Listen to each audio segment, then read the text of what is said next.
না, তোর কাছে আমি কি চাই জানিস? তোর একটি চরণ আমাকে কেটে দিতে হবে। বলে মা, আমি রাজি আছি মা, আমি আপনাকে চরণে কেটে দেবো। দাও মা, আমার হাতে অস্ত্র তুলে দাও। শোনে, চরণ তুই যখনই কাটবি ওই চরণ থেকে রক্ত ঝরবে, আর রক্ত যদি এই মরুভূমিতে পড়ে তাহলে এখানে নদীর সৃষ্টি হবে, আর নদীর সৃষ্টি যদি হয় তাহলে তুই তোর স্বামীকে দিয়ে জল দিতে পারবি।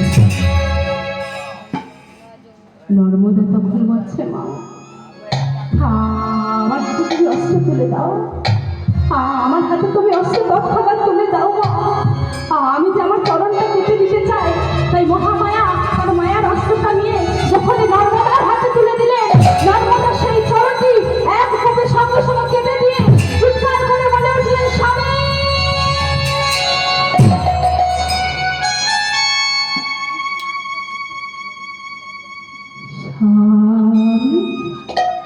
আমি যে আর যন্ত্রণা সহ্য করতে পারছি না, আমি যে চরণের যন্ত্রণা সহ্য করতে পারছি না স্বামী। দেখুন মা, স্বামী ভক্তি দেখুন, স্বামীর জল দেওয়ার জন্য চরণটা কেটে দিয়েছে। যখনই চরণটা কেটে দিয়েছে, মহামায়া তখন বলছেন, এই মেয়ে, চরণ তো কেটেছিস, এইবার স্বামীকে জল দিবি কেমন করে? নর্মদা তখন বলছে, মা, চরণ যখন আমি কেটেছি, জল আমি ঠিক দিয়ে যেতে পারবো। তাই আজ নর্মদা নিজের বসনের অঞ্চল দিয়ে সেই অঞ্চল নদীর জলে ভিজিয়ে বক্ষে করে হামাগুড়ি দিতে দিতে স্বামীর জন্য জল দিয়ে যাচ্ছে। কষ্টে কাতর হয়ে যন্ত্রণা সহ্য করে হামাগুড়ি দিতে দিতে যাচ্ছে। আর স্বামীর কাছে গিয়ে যখনই পৌঁছেছে,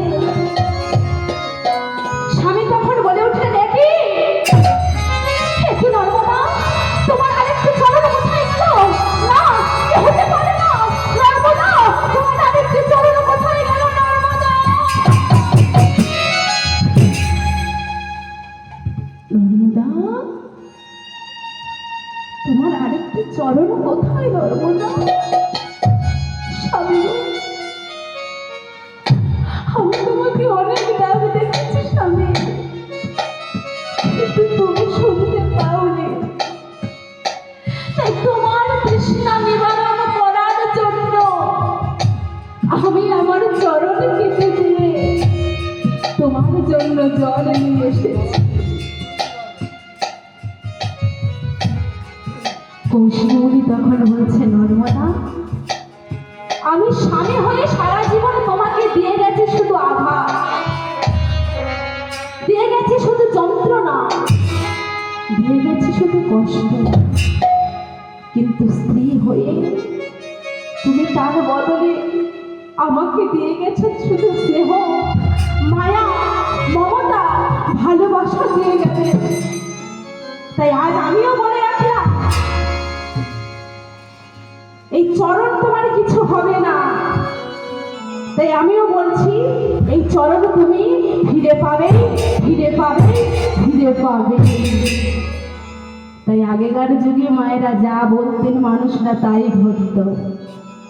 কেন না, আগেকার মানুষের সতীত্ব, হৃদয়ে যে কোমল হৃদয়, ভগবানের প্রতি ভক্তি, যা বাক্য মুখ থেকে বার করতে তাই হতো।